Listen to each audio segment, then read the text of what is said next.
It's the AT&T Byron Nelson Championship at TPC Craig Ranch, and we got you covered here at DFS Army with who is going to win this week.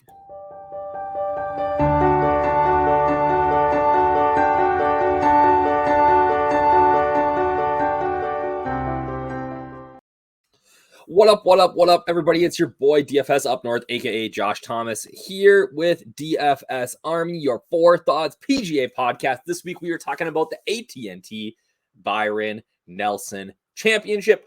We are down in Texas, just north of Dallas, at TPC Craig Ranch. This is a fun course. We're going to talk all about it here in a minute, talk about kind of what we think is an advantage here, how you can score, what guys have done in the past. And really, it's not a long pass. They've only played here 1 year.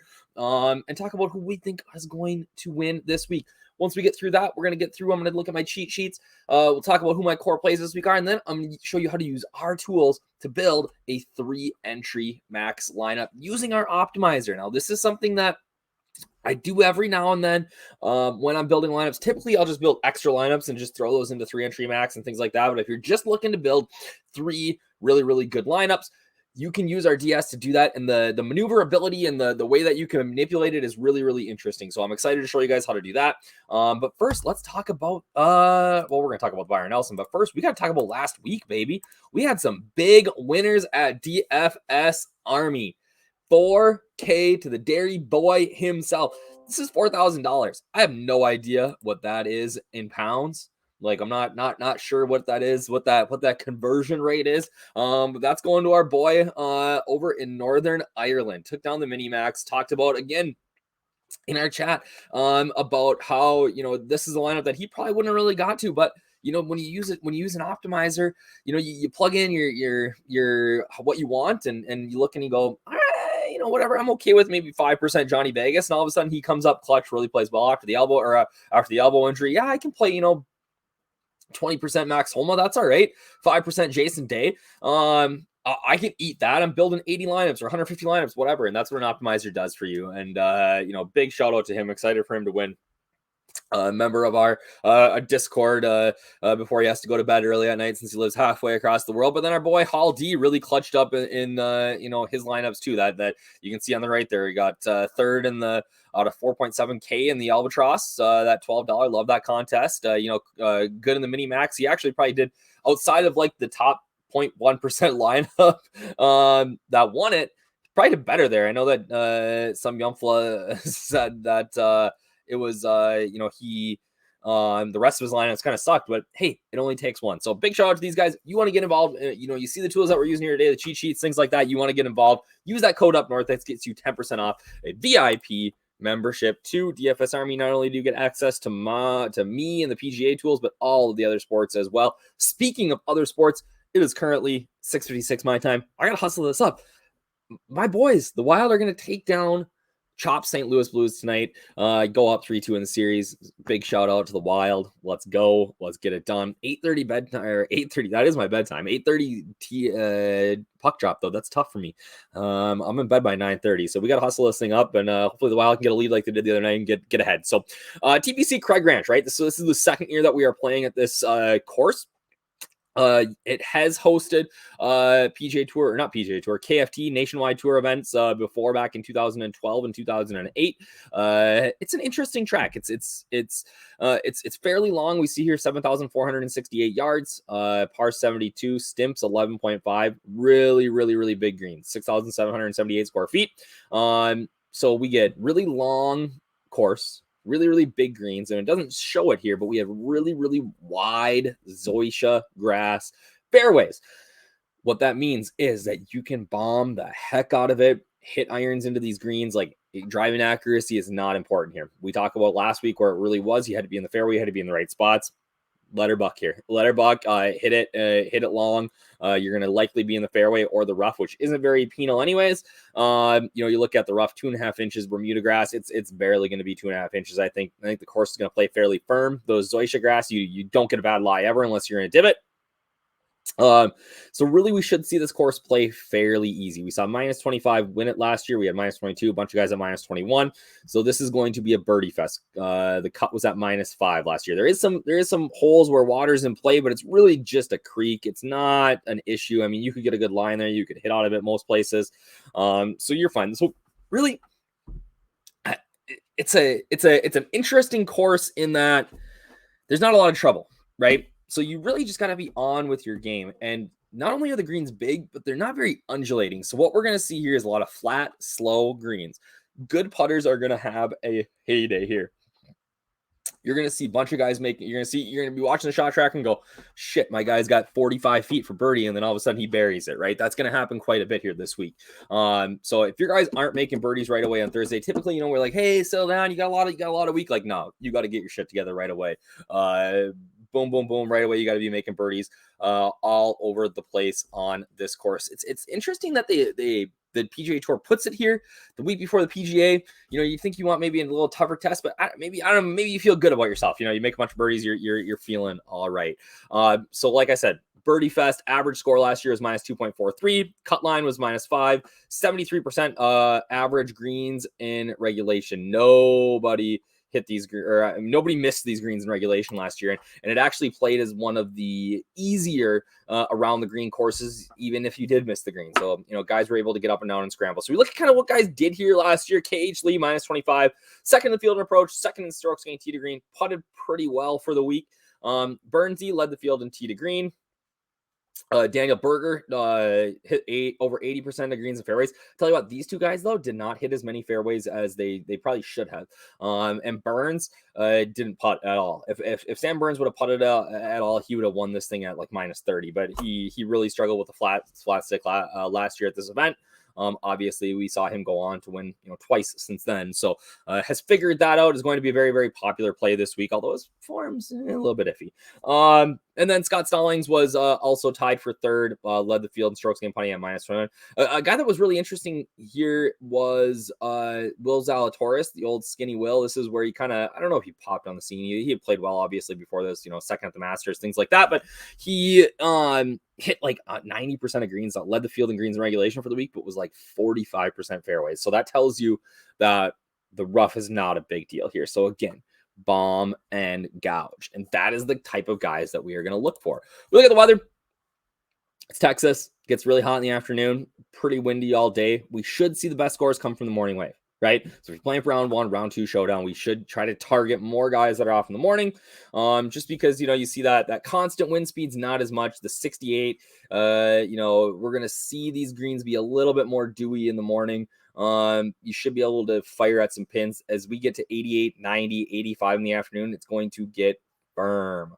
If they don't get any water this week, I think that, by Sunday, we're going to see the greens be, they're going to have to water them at 90 degrees here on both days in the afternoons. I don't think they're going to look at watering in between like we might see next week at Southern Hills, but or in between groups, but it's going to be interesting how it kind of plays in the afternoon. So especially like round 1, before we see kind of how it plays, I'm really going to focus my showdown guys on guys that are out early in the morning in round 1. And if you're following my notes, I will try to let you guys know about, when guys are teeing off. Otherwise, you can always find that on the PGA Tour app. I'm trying to get rid of my screen here and add another screen so we can look at my cheat sheet for this week. This is a really interesting week. I'm really intrigued by the pricing this week.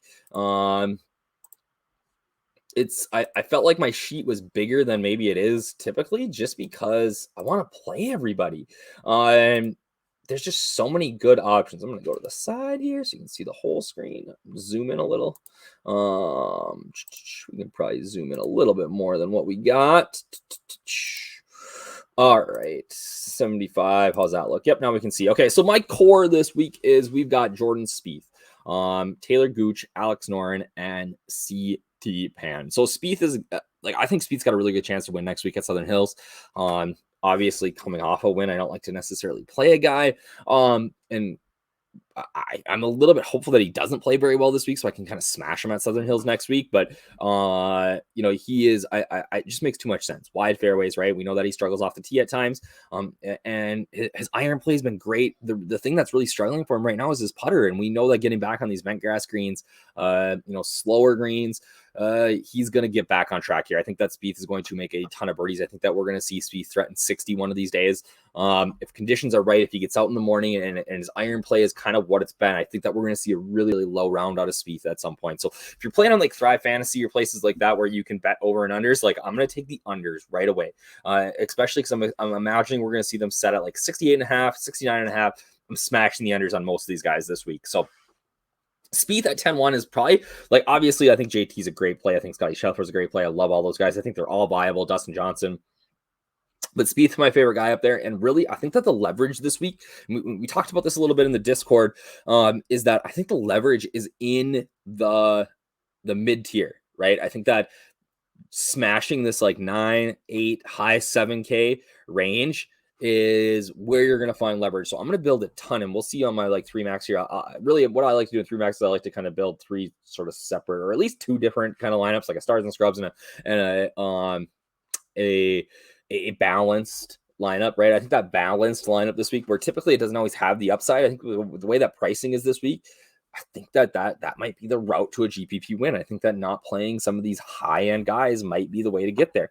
Or it could be playing guys like DJ and Hideki at the top who are going to be way underowned. It's always that puzzle trying to put it together. And that's why I love DFS golf. Like I feel like it's not the same in basketball and hockey and football, especially, right? It's not necessarily, it's a puzzle in the sense like, okay, if I stack this and stack this, I put them together. But now we're looking at 6 separate things, all with salary to try to mold together. It's the best sport there is. It's the best game theory sport there is too. So love Spieth, obviously. Love Gooch. I think the price on Gooch is wrong. I think he should be 9,600. The guy's just been playing outstanding golf. If I look here, he's got, just 14th master, crushes his approach. He struggles a little bit off the tee, and with the wide fairways here, it's going to help him, right? Tons of upside at that price point. I think the ownership will be fairly low. Noren's just a guy that I've been on for weeks and weeks and weeks. I'm going to go right back to the well. Silky smooth putter. Iron play's been really, really good the last couple of weeks. And then CT Pan is another guy who I think is about $1,000 too cheap here, right? You're getting some consistency. The guy's been playing awesome. 4 straight makes cuts, gaining strokes everywhere, but with his putter, which is due some positive regression. I think there's some concern that a guy like CT Pan isn't long enough here for the 7,400 yard course, but we've seen guys like Luke Donald and other short hitters do really, really well here. Patton Kizzire is not like the longest guy in the world. He was second here last year. So I have no problem at 7,300 loading it up there. Cash core guys like Thomas, Burns, Hadwin, CT Pan. Love those guys. I think that DJ is really, really interesting GPP play. I think that he's a good leverage play up here. Obviously can play well. I think Hideki's a really, really good leverage play. I'm going to be out on Xander. I'm going to be low on Xander and Sam Burns. The guy that I'm going to, kind of put my stakes on here is Willie Zalatoris. There's a lot of good players in this field. I love I don't love Neiman. Brooks Koepka. This feels like one of those events where like nobody talks about him and he comes out and crushes. So you gotta have a little bit here. I really, really like Tommy because it's a weird price, and that's going to keep his ownership down. This $9,000 on DK. He's priced way more appropriately on a FanDuel. But that weird price is going to make it so that like I'm gonna be 4 or 5x the field on him. The iron play has been really good. And again, this is that like mid-tier guy that I think that you can really smash and get leverage on the field. And that's that sort of mid-tier build is what I want to do. So, Scott, I think it's fine. I think Jason Kokrak's really interesting this week. Really playing well right now. Another guy that we might not see again because of the LIV tour. I'm under on Champ. Everybody's going to be on Champ because he played well in Mexico. No, thank you. As we kind of go down here, I think this is a big misprice on Mark Leishman. I love him this week. Even though he missed the cut, he played really well last week. He just fell apart in the conditions on Saturday or on Friday. KH Lee, former winner here. I'm right back to the well in Sepp Straka. Kurt Kitayama, just been playing really, really good golf. He's getting back on Bermuda greens. I think that is huge for him this week. Huge, or not on Bermuda, on bent. So he's an elite bent putter. Luke List, right back to the well on Luke.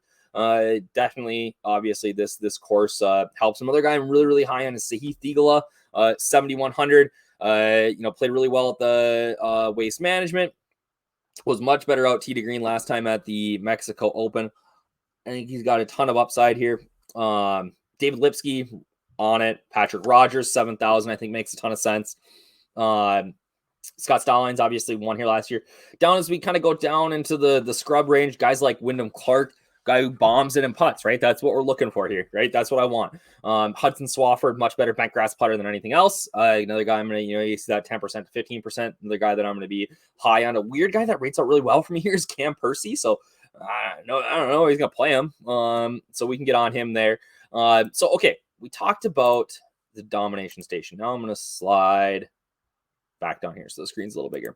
And how do we use this to build like a 3-entry max? Okay.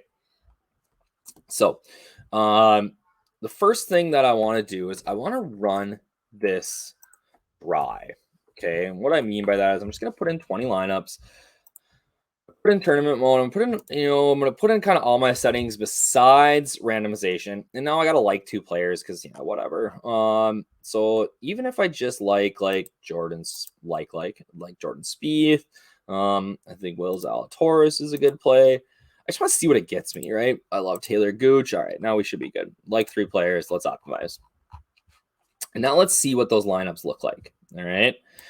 Because that's going to tell me kind of what the chalk build this week is going to be. All right. So right now, oh man, it is loving me some Will Zalatoris. So right now though, it's telling me, okay, the chalk build is going to be like, and because again, the optimizer is based on projections, right? So it's all about what your projections look like, and trying to maximize the amount of points projection. Okay. So if we look here, I got JT, Willie Z, Adam Hadwin, Matt McNeely, Brian Harmon, Austin Sweatherman. Okay. Another version of that is going to be Thomas, Zalatoris, McNeely, Harmon, Mito, Pereira, and Nick Setter. So here's the deal. Somebody asked me about this in the chat earlier, and I haven't got a chance to respond in Discord yet. What about Mito this week? Did you purposely forget him? Yes, I did. I purposely do not have Mito in my player pool this week, because I don't think he's that good. I don't think he's that good statistically. Like it's not great. Right. So if we go to the Byron Nelson research station here, let me scroll over and look at Mito. Okay. Mito did not play here last week. 26th at the RBC Heritage, 13th in Texas. It's not bad, but like he's just over-owned every single week. Like, look at his odds. What's his odds going to be this week? Oh, Harmon's got the big 57 there. Maybe people aren't going to play him. I don't know. I just don't think that he's that good. I think he underperforms consistently. Like, statistically, it looks all right, but I don't know. Maybe I need to have a little Mito. I don't know. He's one of those guys that I'm always like, I don't know. Okay, keep going here. JT, Vegas, Hadwin. So we're seeing kind of these names like McNeely's popping up a lot, Zalatoris, JT. So that's kind of what the chalk build is going to look like. And we look at the ownerships, and that kind of tells you the same story, right? Man, struggling today. We're seeing guys like Zalatoris, McNeely, JT, Harmon, Hadwin. Okay. So we know that those guys are going to get some love. What happens when we throw in a little randomization? When we throw in a 60% exposure max? Actually, let's do 70, because that when we build 3 here, we want to be able to have guys in 2 lineups. All right, let's see what we got here. So again, it's loving me some Matt McNeely, Will Zalatoris, Justin Thomas, Sam Burns, Mito, Noren. Oh, Noren. Ooh, I like that.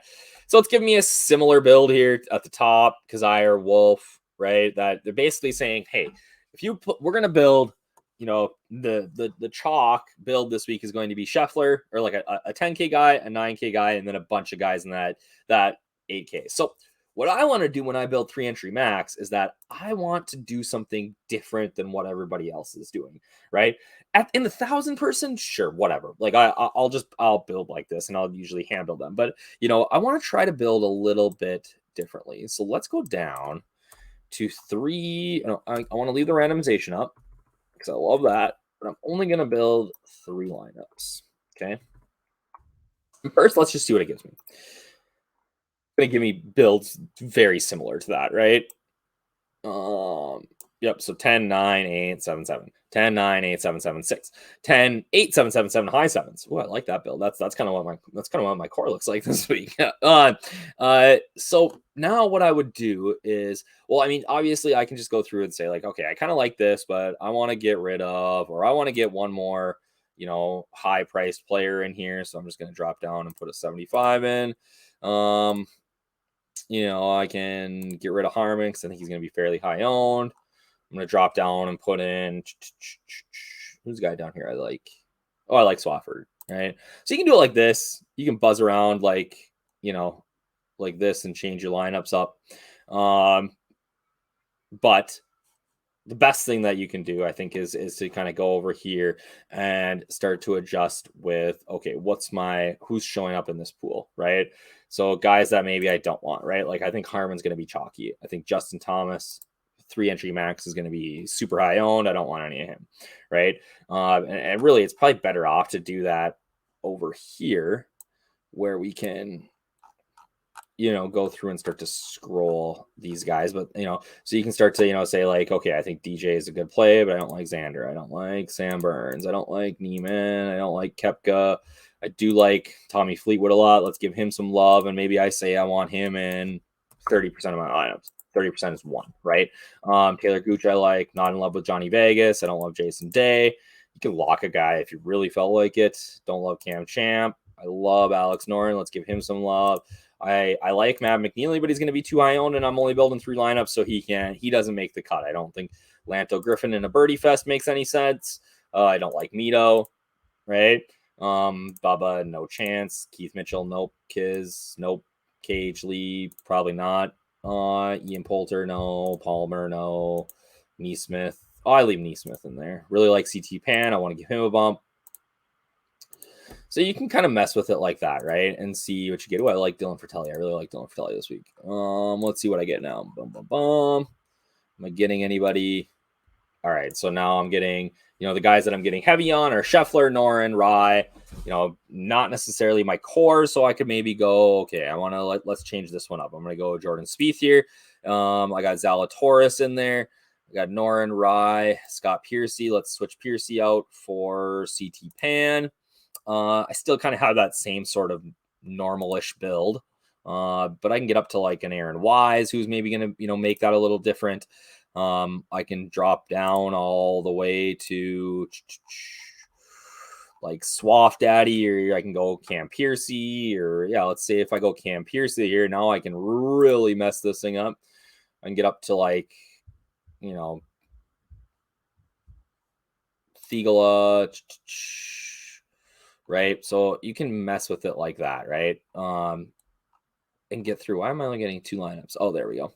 I was changing the wrong lineup there. That's what guys show up in the same thing every time. But, see, you can go through and adjust like that. And like, these don't look that bad. If you wanted to force, we can't force, guys on ownership because we don't have ownership in there yet, but I can go player combination rules like, stack between 1 and whatever of my core, and that'll roll it in there. But don't be afraid. I think sometimes people think of like the domination station as only for building, 80 lineups or whatever, but I don't think that's the case at all, right? Like, I should have a ton of salary left here. That's the one I was looking for. Let's go to Rye.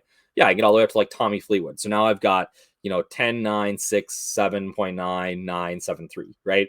That's a much better lineup in my opinion. And even though I don't really love Cam Piercy, you can get away from Spieth here and go down to like a Alex Noren, and let's just really smash these low owned guy or these like mid-tier guys, right? Like if I get rid of Munoz, I can get up to like you can just play like a decky, right?